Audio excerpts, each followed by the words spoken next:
Hari Om.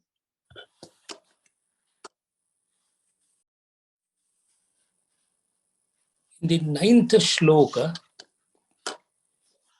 Bhagavan spoke about somebody whose every action, right from breathing, is dedicated to God. So Arjuna nodded the head, but had a doubt in the mind that this is for the person who has realized the Brahman. What about us? We are not realized souls. We are not Sankhya Tattva Darshinaha. We are not Tattva Vetti. We are yet to find what the Tattva is. We are sadhakas. So for me, what do I do? The one who has realized, one who is Jnani, the Jnani he knows how to act in this world. That is not a problem. My problem is I am not a Jnani. I am not a knowledgeable person. And yet I am supposed to act, do karma. So question is, what do I do? What about people like me who are the majority of the population?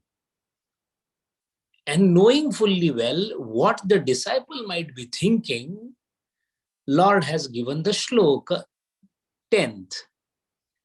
Dashama shloka says, Brahmanya adhaya karmani.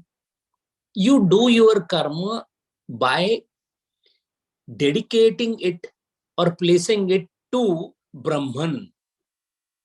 So a person like me immediately realized that, okay, I got the key how to do karma. I have to do karma and dedicate it to Brahman.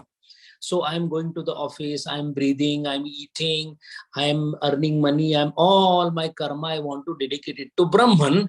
But where is this Brahman? I must know its location to dedicate it. What is the GPS of this Brahman? How can I dedicate my action to something which I don't know? See the beauty of the shloka. Bhagavan is asking you to dedicate all your karmas to something or somebody whom you are not aware of. Somebody comes and tells me that please love, you must love so and so. My immediate question is, who is so and so? Where is it? I will go and love him or her, whatever it is. So unless I know the location, unless I know the substantive aspect, where to dedicate the karma, Brahmanya adhaya, all right, you gave me a name called Brahman. But Bhagavan, where is this Brahman? Now, those who know Brahman, they automatically dedicate their actions to the Brahman. Those who do not know Brahman are asked that you please dedicate it to Brahman. So for the Jnani, it is quite easy because he knows Brahman, he will dedicate the action to the Brahman. What about me? I don't know the Brahman and the Bhagavan is telling me Brahmanya adhaya. And by the way, this is adhaya, the DH. And Purnamidam Purnasya Purnamadaya is D. That is Adha Dhatu. This is the Dhru Dhatu. Adhaya is to place. Adaya is to take out. So Brahmanya Adhaya, okay, I will place all my karmas to Brahman, but look at the fact that I don't know what Brahman is and yet God is telling me to do. Then how can I do that? By only listening to the Lord himself and believing in him. This belief is called Shraddha. Presently, I do not know Brahman, the Lord, yet I will dedicate all my actions to him so that one day I will come to know him. A Sufi very beautifully says, Yaro mera mayare junun to dekho. Look at my madness. Yaro, मेरा मयारे जुनून तो देखो, उस पे मरता हूं जिसको देखा ही नहीं. Look at the madness of my love. I am dying for somebody whom I have not seen. That is Brahmanya Adhaya, Shraddha. Okay. What is the karma is supposed to be placed to the Brahman. How do I do that? I physically carry the karma and keep it somewhere. What is the key? And the key of placing the karma at the pedestal of Lord, as a Gyaneshwar Maharaj called this, Swakarma Kusuma Veera. Swakarma Kusuma. The flowers of my own karma is what the Lord wants. How do I do it? Offering flower itself means Sangam Tyaktva. Sa Anga Sanga. Sa Anga along with the part. Anga is part. The whole is called Angi. Part is called Anga.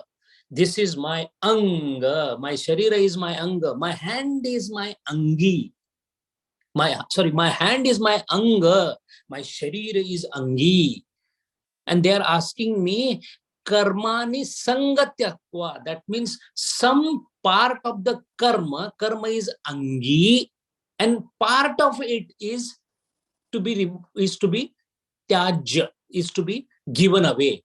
Which part of the karma is to be given away?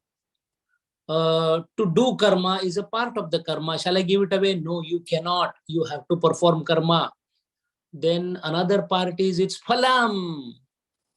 The sprouting that will happen after the karma is performed, that part, that anga of the karma, you are supposed to do tyaga. But a farmer is going to sow the crop with the hope that there will be a harvest. I am going to study for the examination so that I know one day I will succeed. How can I then stay without the phalam? The very fact that I'm eating because I'm hungry and it will fulfill me. So I am eating. And you are asking me to just take away that fulfilling part from it. No. The phalam is inherent in karma. Every karma that we do, the phalam is inherent in it. Moment it is performed, phalam is expressed. Then how can I do the sangatyaktva? Sangatyaktva is every karma is bound to have phalam. So your karma will have phalam. Sangatyaktva means the way the phalam is going to come out of the karma, that way of phalam coming out has to be accepted the way it comes, not to be expected the way you want it to happen. That is where the key to sangatyaktva lies. And why it is so? It is so because every karma is bound to have phalam, fundamental rule. Now every phalam is dependent on desha, kala, matra, swarupa, and uddesha. That means every karma is going to give a phalam according to these 5 factors, and none of these factors are in your hand. I did a lot of charity in this birth. Where is my phalam? I yesterday donated some money to, I gave my contribution. Where is my phalam? No. You will not come to know. Why? That punya karma, if at all, because moment you are asking for phalam, that means it is not a punya karma. Even if you have donated money, it is a waste. The way you do your karma, that dhanam that you did throughout your life with a selfless aspect, what will happen? Sattva guna will start slowly moving towards you. In the next birth or fewer down the line births, you will immediately feel like reading Bhagavad Gita. The thought will come in your mind that, I must not harm anybody. I must think of welfare of anybody. I must study scriptures. I will understand scriptures. Only reading also not enough. I can understand it. Why this change happened? It is a phalam of the dhanam that was done. Yajna tapadanascha. Whatever was done earlier in earnest desire, that has resulted into phalam. But when? Lord will decide. So Desh is not in your hand. Where? We all came to Dubai and studying Bhagavad Gita. We were in India, never opened Bhagavad Gita. Why? It a Desh, where your fructification of phalam will happen, Lord decides. Desh. Kala, 50 years passed, but I never touched Bhagavad Gita. In the 51st year, I started. Why? Because 51st year, some good karma phala fructified and you started reading. And how it happens? Oh, so-and-so told me there is a Bhagavad Gita class and I attended, and that is how I started. Sir, it looks like somebody called you, but it is not like that. It is a design as a phalam of your past prarabdha action, karma. From the karmashaya, that phalam has come. So, desha, kala, matra, quantum. I have given 10 rupees as a donation to the Lord. Now I want 100,000 rupees back. Doesn't happen, sir. You may want crores. How much to give of the phalam? Whether good or bad, Lord decides. So matra is not in your hand. Swarupa. You know what? There is a very famous Maharaj called Ramabhadracharya. He became blind at the age of 3 months. So what is the phalam? Lost the eyesight. Must be because of some papa phalam. Agreed. So apparently what happened? He did a papam, so he lost his sight. But what happened because of that? He became an introvert and started studying the scriptures. Studied the scriptures so much that he can speak 22 languages and has written more than 150 books. And the Ramayana Katha that he does is par excellence. He has 168,000 shlokas mukhodgata. Now what happened? The so-called injustice, what he felt as phalam, turned out to be a boon. So swarupa of the phalam you can never come to know. And uddesha we never know. Even the worst possible punishment given by the Lord is for the upliftment of ours, so that we go closer to the Lord. So uddesha we never come to know. So desha, kala, matra, swarupa, uddesha of the phalam we don't know, and yet we say that, you know what, I want this phalam. Where is the question of your wanting? Then what is in your hand? You are a farmer. You have to sow the seed. Then what about the crop? He will give the crop. He may not give the crop. He will give it amply, exuberance of crop, or there would be a drought. But why this? How this? No. To do is your job. To expect is not your job. Sangam tyaktva karoti yaha.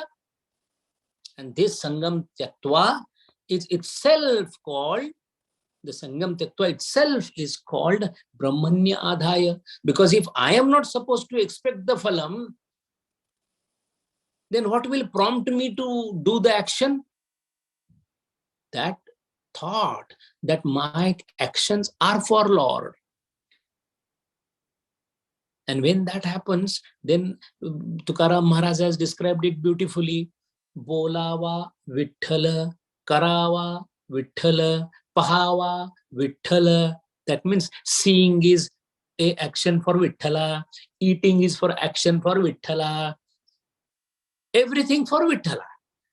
This is the way Sangam Tyaktva Karoti Yaha Brahmanya Adaya. Arjuna, Lipyate na sa papena. Na sa papena lipyate. What is this papa business? Oh, killing somebody is a papa. No, sir. That is a very colloquial and a crude language of definition of papam. What is papam? Phaleccha yukta karma iti papam. Desire itself is a pap. Because why? Everything that takes Lord away from us is papa, and it is the desire which takes us away from the Lord. But what about desire for the Lord? Even that desire also is bad. But it is a samvadi brahma. In the beginning, it is fine. Beating a child because he is not attending school is all right. But beating is bad. This beating is for a good cause, but beating itself is bad. So desire for Lord is also bad, but it is good for desiring better. Lipyate na sa papena. What is papa? The word itself has come from pa and apaha. Pa means pita. Pita means to drink. Pibanti. Pita. Pi. Pa. Apaha. Apaha means apeya panam. That which is not drinkable when drank is called pap, according to etymology, Vyutpatti Shastra. Then what is that which is not to be drunk here in Lakshanartha? The phalam. If in the karma you drink the phalam part of it, then you have committed a papam. But the one who is not with the phalam, sangatyaktva, and does it with brahmanya adhaya, then what happens? Then it's like padmapatra ivambasa. मेरा मुझ में कुछ नहीं, जो कछु है तेरा, तेरा तुझको सौंप दूं, क्या लागे है मेरा. Kabir Maharaj says, where is the karma, where is me, where is my existence? It's everything is yours. If this is the way, then only you enter into, Gurudev calls it strange life of detachment. Why strange? Who is strange? That which is unknown is strange. Currently, the life of detachment, vairagyam, is unknown for us. Why? We are everywhere attached. So a strange life of attachment is not for everybody. To train ourselves to renounce the sense of agency will be the problem of true student of Gita. So first of all, we must identify our problem. Our problem is I am not getting promotion, my wife is not in good relation with me, my children are not listening to me, so I am coming to Gita. Sir, your purpose of coming to Gita is completely false. Why? Because Gurudev says that to come to Gita, only one who wants to give up, renounce the sense of agency, he is the one who should be coming to Gita. So our coming to Gita is virtually going to pillar and post without gaining anything. As long as there is mind, it has to attach to something, Gurudeva says. It's a very cryptic statement. As long as there is mind. But without mind, you can't work. Then what do you do? The mind is an instrument, Antakaran is an instrument to channelize the consciousness. To that extent, it is fine. The water pump is supposed to take the water from the well and sprinkle as irrigation to the field. That is fine, no problem. But if the water pump takes the decision about when to fetch the water and when to sprinkle the water, the mistake is now with the water pump. So same a water pump, when it acts neutrally as a conduit for conduction of the consciousness, Chida Bhasa Pravaha, then there is no problem. But when the mind becomes the owner, decider, the very act of mind becoming decider is called ego. What is ego? Ego is usurping the ownership from the Lord to the mind. So that is why Gurudev says attachment is coming simply because of presence of mind. So to remember constantly an ideal is to become ourselves more and more attuned to the perfection of the ideal. What it means is yogas chitta vritti nirodha. This is the statement in this statement. If all the vrittis, what is a vritti? Change in the mind. Tarala rupi badala. Tarala rupi, change in the vritti. That means every thought, which is also called agitation. If the vrittis are subdued, the pristine and the calm lake of Chitta is in its normalcy, then what happens? You become one with the ideal. Ideal being the Brahman, you become one with the Brahman. At that stage, there is no vritti, no vikalpa. That is real yoga. Because Chitta vritti is under Nirodha. And that is why if you keep talking about Lord, that this is Lord, my body is Lord, my thought is for Lord, this world is for Lord, everything is of Lord, then as Nanak Maharaj says in Guru Granth Sahiba, tu karta tu hua, mujh mein raha na hu. I kept on saying you, and I do not know when I lost me. If this is the case, then in short, Gurudev has given a masterly dialogue in English. Today we are ego-realized souls, and Gita's call to a man is to become soul-realized egos. What does that mean? A Sufi has beautifully put these words. खुद को ना देखना है तुझे देखने की शर्त. Hey Lord, you have put a condition that you can see me when you do not see you. Egoless soul. And then if that is what happens, then how your action will be there? Your action kayena manasa buddhya indriyair apihi kevalaihi. You are using all the instrument only for the sake of usage. You are lifting a thing because hand is called as karmendriya, so it will lift. But there is no phala ichcha into that. So karma keeps happening without any phala ichcha. Then for whom it is happening? If you don't have ichcha, for the Lord. And in any case, the whole world is created by whom? By the Lord. So he wanted and he knew and he only knows how to run this world. Then naturally, if you do not put your finger in between, then naturally the action will be as per what the Lord says. And such a yogi, karma yogi, one who does this kind of karma with sangam tyatva, in both the shlokas, sangha word has come twice. That means both the places, hankering for the result, karma phala apeksha is the main culprit that has been stressed. And then every time you do it, to that extent, atma shuddhi happens, antakaran shuddhi happens. So what is the gist of the whole discussion? Life that we are leading is meant for chitta shuddhi. So suddenly I lost my money. It is for chitta shuddhi.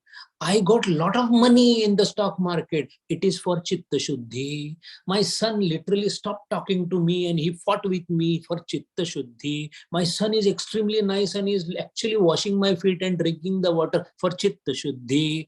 I am very unhappy with my boss for chitta shuddhi. My boss rewarded me for chitta shuddhi. Labha labho jaya jayo. Anything that happens as a result of the karma that is happening or of the result of the past karma, that let that karma and let that phala, they look after each other. I have nothing to do with it. When Kabir Maharaj was bitten by a dog and the dog ran away and the calf was bleeding. So somebody came and said, Kabir Maharaj, your calf is bleeding. He said, wo pindri jane or kutta jane. Let that calf and the dog, they know what they did. What is the meaning of this Drishtanta? The meaning is, all the karmas I am doing is for Chitta Shuddhi. It has to be taken as for Chitta Shuddhi. So there is nothing good or bad happening at all in our life. Nothing is good, nothing is bad. All that happens is just the phalam of the past karma and sowing of the seeds of the future karma. So first thing what we have to do is, because I am suffering, because my past sowing of the seed was bad, so at least I will not sow any seed in this birth. Any seed is not possible, then at least sow the good seeds. First sow the good seeds so that the good karma phala comes later, and then while sowing the good seeds, you reach a stage where there is no more sowing possible or available or required. So from dushkarma to sukarma, sukarma to nishkarma, that is the consequence of having been a part of the samsara. So that is why all action belong to the above mentioned instruments of action and not to the detached observer. However, he must realize that the observer itself is not truth. Gurudeva has given a little key here. When the Sakshi Bhava develops, the very fact that Sakshi Bhava itself means that there is some amount of asmita into it. And Gurudev says consciousness means there cannot be even asmita. There is no identification of any kind, then only the Brahman realization is there. Moment you say, I realize the Brahma, you haven't. And when you say, I don't know, you have. I'm referring to Kenopanishad. Yanasted Veda Veda Vedoti Vedana Vedacha. So in that circumstances, Gurudeva says the observer in himself is not the truth, but this observer is truth standing on the open balcony of the intellect. Par excellence words. When buddhi becomes entirely sattvika, then sattvika buddhi helps in realizing. It is like somebody wants to see the sun and he's sitting in the dungeon of the basement of his own building. He will not even see the light. When you do good karma, you come up to the first floor and the windows are there. So you start seeing a reflected light. Your sattva karma is increasing. Sattva patti is happening. As you go upwards, and then you come out of your house in the balcony, now you can actually see the sun. So what is happening? With increasing ascendancy of sattva guna, because of better karma, because of better karma phala, because of better utilization of buddhi, you go closer to the truth of sun. But at the same time, seeing a sun doesn't mean you have become a sun. That is what Gurudev says, that you are an observer but not the truth. When observer merges into the observed, when the person from the balcony who is seeing the sun becomes the sun, that is called truth. And that is why the consciousness that illumines the very observer is the spiritual center. Do jahan jalwaye jana ke siwa kuch bhi nahi. Two worlds are nothing without the consciousness. Do jahan jalwaye jana ke siwa kuch bhi nahi. Aur tune agar kuch na dekha to khata kuch bhi nahi. Kuch na hone ke siwa dare fana kuch bhi nahi. और है अगर कुछ यहां तो गैरे खुदा कुछ भी नहीं. A beautiful description by a Sufi, and that is why the Sakshi Bhava is a developmental stage, is a penultimate stage. Sakshi Bhava is you're standing on the bank of the ocean in the form of a salt doll and merging into the ocean, going from Sabija. Sabija is a Sakshi Bhava. That's called Sukshma Antakaran Vritti in the Shastra. A small faint idea that I'm experiencing. In early parts of Samadhi, you experience the bliss, the Anandamaya Kosha. What is Anandamaya Kosha? Ananda is there, is enjoyed by somebody. As long as there is Ananda and enjoyer, that means there are two. You're still a step behind Sakshi Bhava. Subsequent to that, when you break the final ceiling, the final hijab, as it called, al-hijab al-akbar. In Quran, it is said, the great curtain. के पर्दा छोड़ा है उसी ने कि ना उठाए ना बने. That is the last step. In that last step, once it is done, then you reach And look at the last ornamental language of Gurudeva. When the same thoughts come through the revered beards of the stupendous saints, they gather the density of distinction, while the same words wear a homely garb when they dance out of the sweet leaves of the eternal cowboy. In other words, what Upanishad has said in so difficult and terse and absolute compact sutramaya bhasha, Bhagavad Gita. So the Upanishads are the wheat, grains.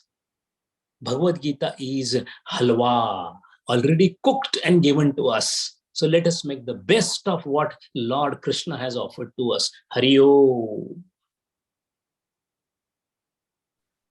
Hari Om. Sanjay ji, one small clarification. Ji. Just mentioned that about the Sakshi Bhav. In Bhava, there must be Asmita. Can you explain the word Asmita, please? Asmita is the ego, but the ego is of two types. One is Vikruta Ahankara, which we have, and a Sanskruta Ahankara or a Sukruta Ahankara. If we look at the Sankhyan philosophy of evolution, first there is the Tattva is Prakruti, then Mahat, then Buddhi, and then Ahankar. So unless Ahankara is there, Samsara is not there. So the eternal I-ness is Ahankara. And when you go into Samadhi, you are actually involuting the consciousness. You are going backwards from the Pancha Mahabhuta to Tanmatra. Tanmatra, you are coming to Ahankara. Then transcending the Ahankara, you go to Mahat Tattva. And from Mahat Tattva, which is called Hiranyagarbha in Advaita, you go back to Prakruti. And then you transcend the Prakruti and then recognize the Purusha, according to the Sankhyan philosophy. Sakshi Bhava means the Ahankara is still existing. Otherwise, how do you know that you are the witness? The very fact that I know and I feel I am the witness itself makes me a Sakshi. Sakshi means there is an element of presence of me into it. And then after that, when it is dissolved, then I also do not know. And that is precisely what is called as the Nishkriyata of the Brahman. Brahmeva, Brahmavid Bhavati. That stage happens. Then what about the bhava that we have with the Lord Krishna? Because always all the Krishna's devotees, whether it is Mirabai, whether it is Gauranga, Chaitanya Mahaprabhu, Ramanuja with Narayana, they always said Narayana and me. How about that? That is a Jnanottar Bhakti. After Brahma Jnanam, you again establish a relationship in this world with the deity simply as the messenger of God. That person is called Bhakta. Bhakta is post-jnani avastha. That is Jnanottar Bhakti. There is Jnana Purva Bhakti also and Jnanottar Bhakti. Jnanottar Bhakti has the bhava of me and the Lord. But that is a deliberate relation taken over by the Bhakta after leaving the abode of Lord, because his desire is to remain a Bhakta. That is why Tukaram Maharaj told Vithala, Vithala, if you try to give me jnana, knowledge, I will be your enemy. Let me be your devotee. Let you be my Lord. That is Jnanottar Bhakti. Hari Om.